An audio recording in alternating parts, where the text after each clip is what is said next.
Hi, my name is Paul Kandarian. I am an actor and a writer, mostly an actor, and I just did the Keith Andrews show, Keith Andrews Network, as it's called. Great guy, opinionated. He talks a lot, but he's a good guy. He says smart things. Now, he's a good guy, and it was a lot of fun to do this show, and I appreciate the exposure. All actors do. Give us words to say, we'll say them. And Keith, too, because Keith's got a lot of words. And that's it, buddy. Today on the KeithAndrewNetWork, Network, it is 825. That's right, 825. Today, I sit down with Paul Kandarian, the one and only Paul Kandarian. Make sure to like and support the KeithAndrewNetWork Network, and the following is brought to you by disabilities. Disabilities do not dictate who you are and who you're going to be. It's approved about me. Step out to something. Also, it's brought to you by HB Gibson, home of the X Zone. Get into the zone. Also, if you're into eating and drinking healthy, get into Life of a Fighter. More importantly, we have brand new content on the KeithAndrewNetWork Network. Hit that like button. Subscribe if you're watching on YouTube. Hit the notification. If you're watching on Facebook, subscribe. Hit that like button, notification. Same exact thing. And I just want to say, as I always say to my guests, thank you for your support, and I will catch you later. Hey, so the first thing I want to start off with is, what is the KeithAndrewNetWork Network? The whole point of the KeithAndrewNetWork Network is to show people that even with having a learning disability, I can still amount to something. And at the same time, I'm able to turn myself into an example for people out there dealing with any types of learning disabilities and disabilities to never give up and prove people wrong. Prove to them that labels do not dictate who you are and who you're going to be. Prove to them, stay out to something. So hashtag break the labels. So the first question I want to ask you is, tell our audience a little bit about your background and how you came to do what you do. My background, it's varied. I've had a million jobs in my life, and got into writing because I always wanted to back in the 80s. Became a newspaper reporter, did that for 15 years. Then I became a freelance writer, did that for another bunch of years. And 12 years ago or so, I got into acting, into theater, because at that time I had done a story on this gentleman who became the artistic director at Trinity Repertory Company in Providence, which is a pretty well-regarded company theater.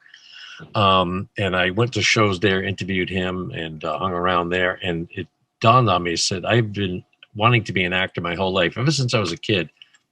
Just always made up scenes in my head, pretended there was a camera in front of me, but never had the courage to pursue it. I went to Seekonk High School, and I went to the drama club with the intention of being an actor, but then went to a meeting and was on stage. There was nobody in the audience, but I looked out, saw the seats, saw the ropes and pulleys and the backdrop and everything backstage, and it scared me. So I just walked away and never went back for 40-something years. But when I did this story, I thought, what the hell am I waiting for? I was in my mid-50s, and I tried out for a small theater company where my girlfriend lives, where I live now. And I got the lead in a play called Later Life. I said, man, that's a sign. And just did a ton of shows. As soon as I got out on stage, it was like I needed to be there. I don't know why I waited, but whatever. I came to it when I came to it. And I've been doing it ever since. Did a ton of shows for a bunch of years.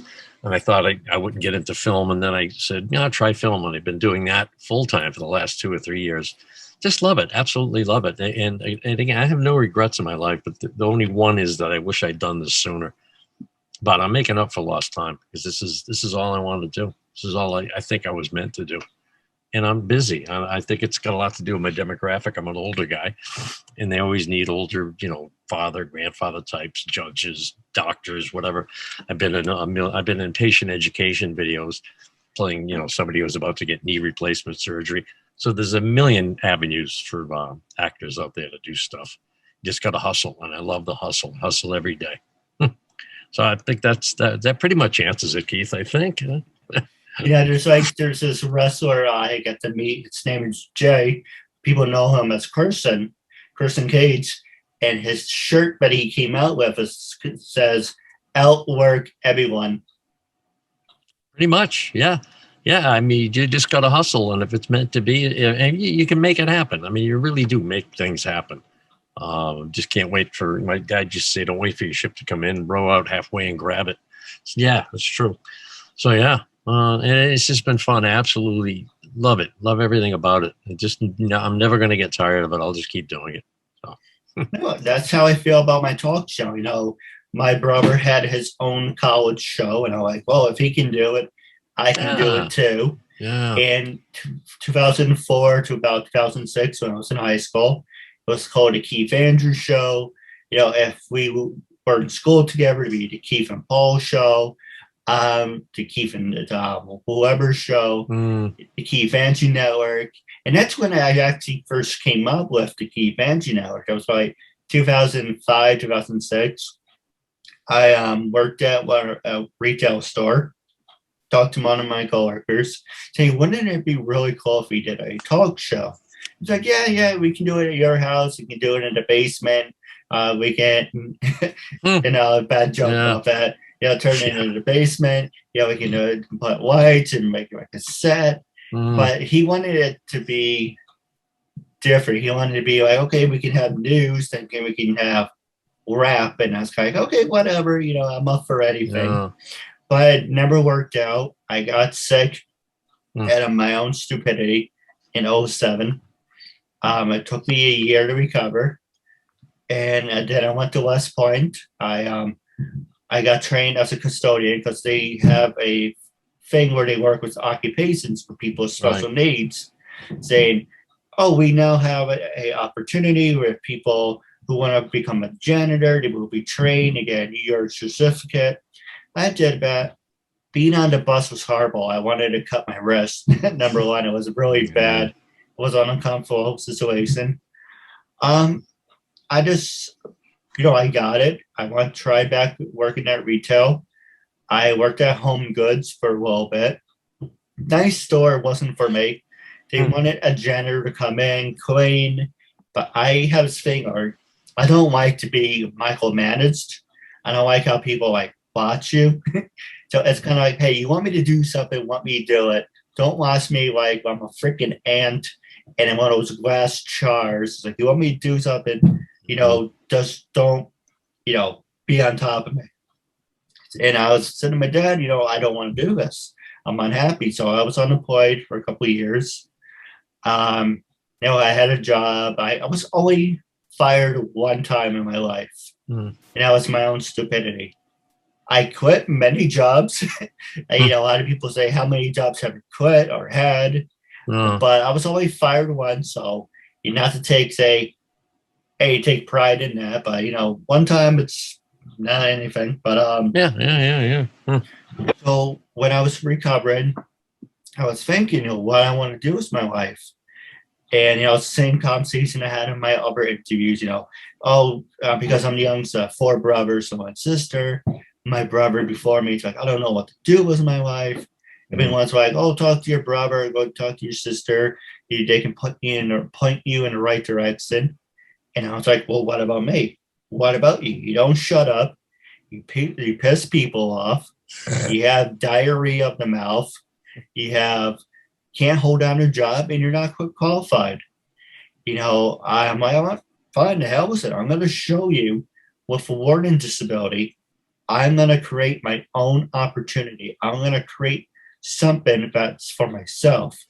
And for the longest time, I used my disability as a crutch, poor me, me this, play this world's most violin. But I was like, you know what? Why not turn a weakness into a strength?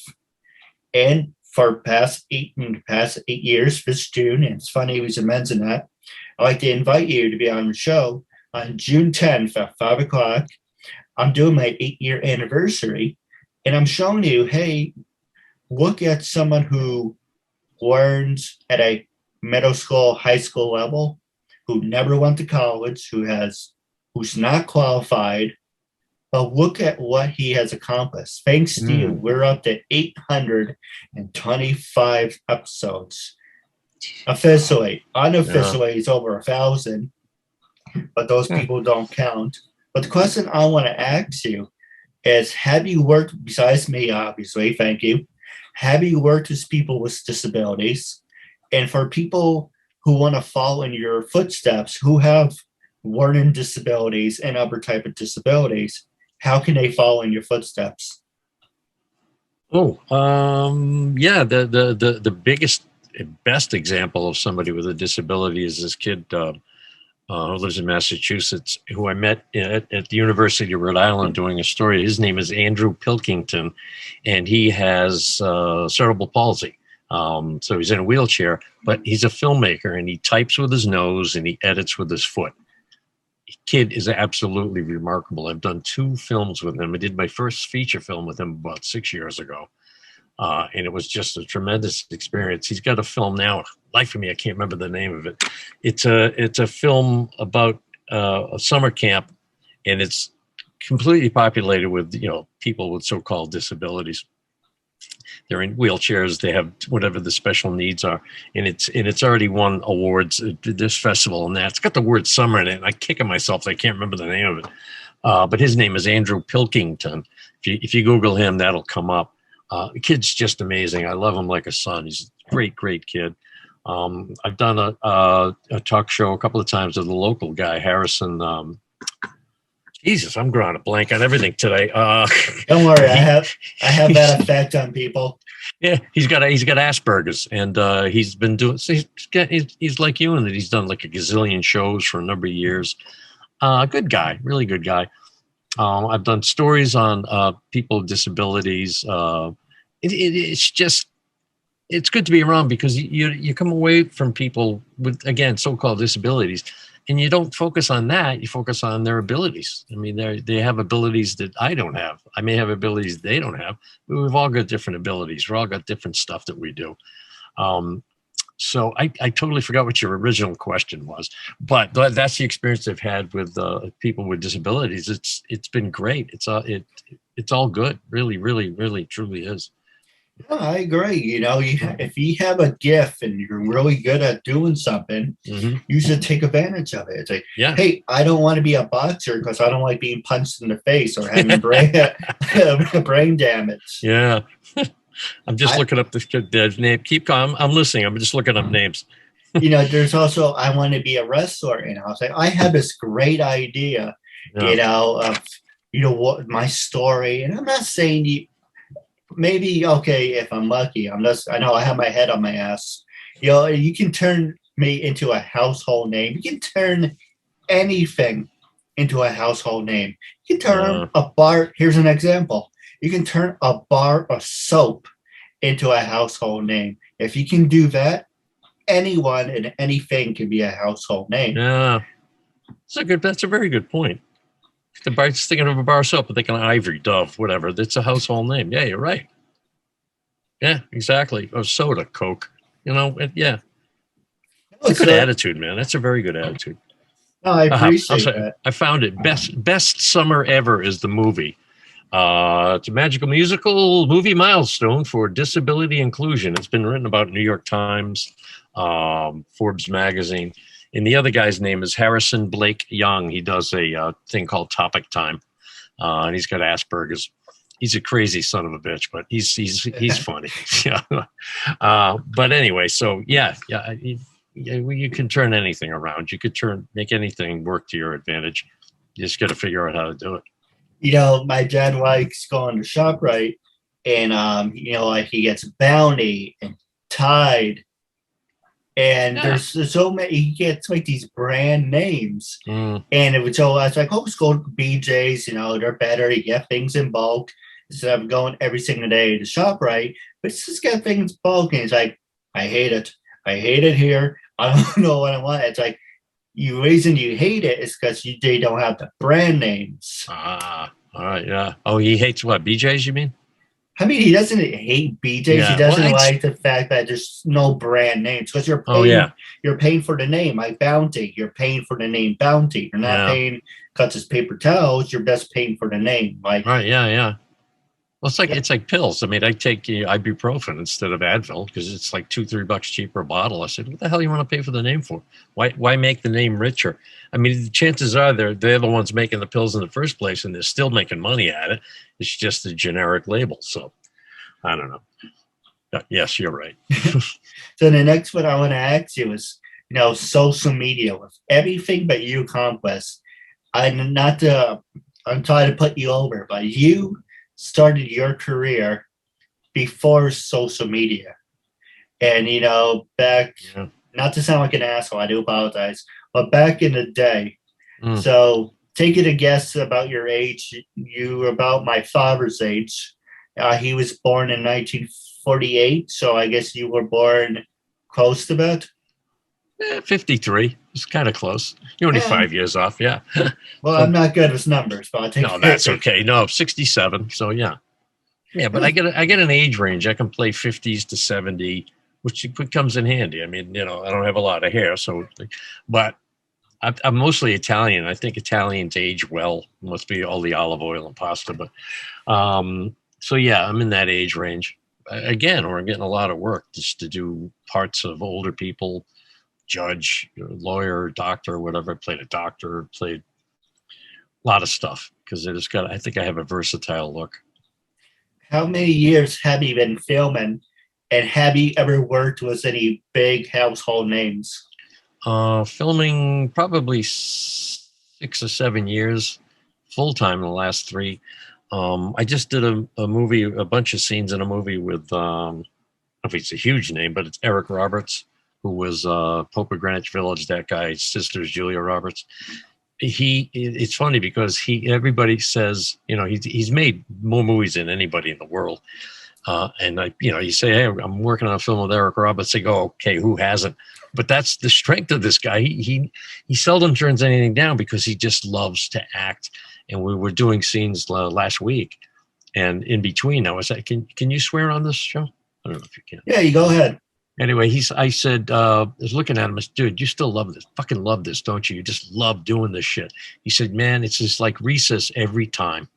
And I said, what a great way to put it. He just loves it. And so he does it for little money, for a bunch of money, for no money, because he loves it. He's got I think I looked it up. He's got well over 600 credits and like 400 film credits. He's done a bunch of TV and a bunch of stuff. But I think he is the top of the list as far as actors who have the most credits. And he's far and away, he's the most prolific actor I've ever met. And I did, I was background once, and I hate doing background, but it was a background on Castle Rock. The one Sissy Spacek was there, so I got to talk to her for a while. She was sweet, very nice lady. But other than that, no, I just do tons of independent films. I've managed to avoid joining SAG because it's too goddamn expensive. Yeah, it really is. Yeah, and then you end up just having to do background and extra work around here, and I don't want to do that. I got into this shit to do something. I don't want to. I'm not a highway cone. I don't want to stand there in a wedding line or whatever just to say I was in a movie with so and so. I don't care about that. I don't care about voting for the Oscars. I just want to act, and that's why I adore Eric Roberts. And if you Google him and Vanity Fair did a big story on him a couple of years ago. It was just phenomenal, fantastic story, and it kind of explains why he loves all this shit. So anyway, I model myself as the guys like that. Just do the work. Just love what you do to keep doing it. So you turn up your toes and you can't do it anymore. My friend Scotty, also known as Raven, he said to me, Keith, enjoy the journey. It's not about the destination. Yeah.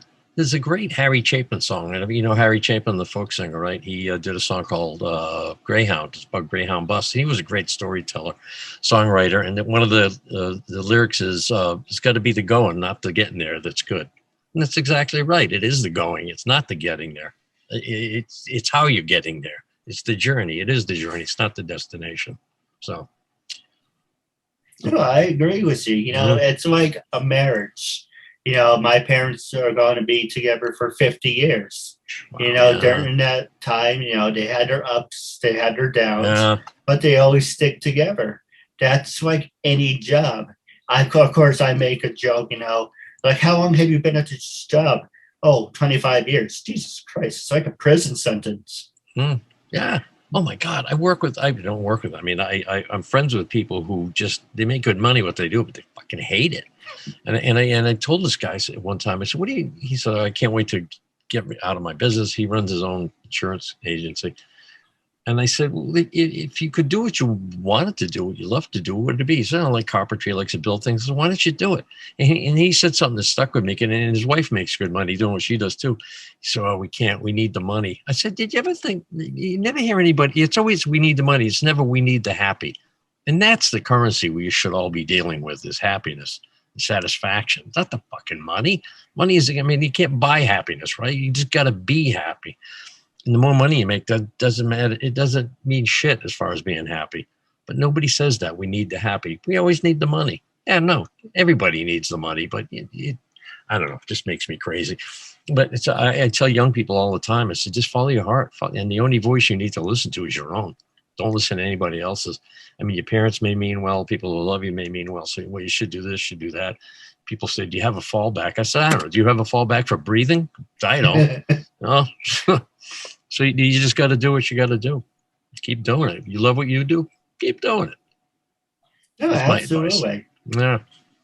Yeah, it's funny you said men's. I'll go ahead. I didn't mean to. No. That's. I'll go on all day about shit like this. So anyways, that's okay. You go ahead. Well, you should have your own show. It'd be very entertaining. Yeah, I want to do TED Talk. I'm very good friends with the guy who started the TED conference, the original TED conference from 1984 to 2002. I've written, helped him write 3 books together. So he's a really good guy. And I'm also an actor and an activist with this group and a nonprofit in Rhode Island called Creating Outreach About Addiction Support Together. It's COAAST.org. If anybody wants to look it up. And we do original plays about addiction. It's the impact on families and stuff. And my son, who's a long-term recovering addict, like 8 years now, I think. He and I wrote through Coast and through Harvard Medical School. We wrote a play called Resurfacing. It's about his journey through addiction, to recovery. And I'm pretty much the only one who stuck by him. So we kind of got through it together, sort of thing. And we wrote this play that we staged a few times before the pandemic hit. And I'm dying to get it on its feet again. But it's our journey. It's warts and all. It's just a father and son going down this horrible road together, and what we went through, and what we meant and continue to mean to one another. It's a beautiful, powerful, visceral, raw production, and I'm very, very proud to be able to put it on. We hired another actor to be my son. And anyway, I can't wait to get on its feet again. And I would love to somehow boil that down and make it into a TED Talk to offer people hope, to let them know recovery happens. I mean, the shows we do, we have talkbacks later, and people always have stories of loss. They've lost this one, lost that one. And you have to tell those stories. You have to acknowledge that. But you can also acknowledge that recovery happens and hope exists. And there are happy stories in this giant shit show of addiction. And I like telling that story. I like giving people something to cling to and know it's okay, that you're going to come through this one way or the other. But anyway, yeah, I got a million different things that I love to do, and I could talk for hours on it. And so just shut me up and ask me another question. No, yeah, I absolutely agree. I'll pass the show over to you 1 second. But, there's Jake Roberts. He was out. Okay, let me go back before I say that. There's a wrestler, Diamond Dallas Page, and he was, addicted to pills and all of this. Yeah. And he found yoga. Now there's something called DDP yoga. But if it wasn't for Diamond Dallas Page, Scott Hall and Jake Roberts, they'd probably be dead by now. Yeah. But they helped them rehabilitate them because they were addicted to drugs and drinking. Right. And it's amazing, how one person can help you get through all that crap and see, you know what, it may be dark now, but it's always darkest before the dawn. Yeah. Oh, yeah. I mean, you can't. We do these shows, and I feel like for the longest time, I felt like I just want to reach out and help everybody and cure them and make everything go away, make everything better. Maybe that's the father in me. But then I realized just what you just said, too. It's like you can't. You can only. We're all pieces of a puzzle. And if our puzzle is one piece at a time, that's what it is, one piece at a time. Like with that guy, I mean, you can only help one person at a time, right? But you help enough of those, and then everybody gets in on it. And all of a sudden, you are changing the world, or at least part of the process of changing the world. No, I agree. Yeah, I mean, we hurt as a community, we heal as a community, is what I'd like to say. So we do it alone, but together. So anyway. Yeah. But if you're interested, I would love to be part of TED Talk. Yeah. Well, I gotta write it first. I gotta get it together. I gotta get off my ass and get motivated, because I'm always doing stuff every day, like you are too, right? You're just always looking for the next thing to do, which makes every day worth getting up. Because you never know. I love the uncertainty of every day. It's funny. That last question I want to ask you, real fast, so we're going overtime. How do you deal with hecklers? And have you ever had a heckler? For me, I came across this person and it's like, oh, yeah, I want you on the show. Oh, I would love to. Yes. So I said, do you have a recent episode? Send him a recent episode. He's like, oh, I saw your show. I saw you interviewed a couple of friends of mine. And then all of a sudden, his tune changed. He said, you're very unprofessional. You're a shitty talk show host. You're not good. And I'm going to pass on you. I'm like, what happened to absolutely like to be on your show? And I don't know. You can't deal with assholes. That's weird. No, I've never had a heckler per se. I mean, I've done stand-up. I did stand-up comedy to write about. And then I did a few times after that just because it was fun to do. And I haven't done it since because, number one, they stay up too late. Comedians stay up past 10, 11 o'clock at night. Fuck that, I'm in bed. And also, I kind of like leaving at a high. You only did a few shows. People left. It's okay, I'm done. That's it. I'm leaving. And it was fun, but I don't need to do it again. But it's always good to try something you've always wanted to, but maybe never had the balls to do it. As you get older, you realize, what are you waiting for? You got nothing to lose. I mean, you don't want to die regretting all the things you didn't do. I mean, if you screw up the things you do try, so what? Just try something else. But no, I haven't had any hecklers besides my own kids. They heckle me all the time.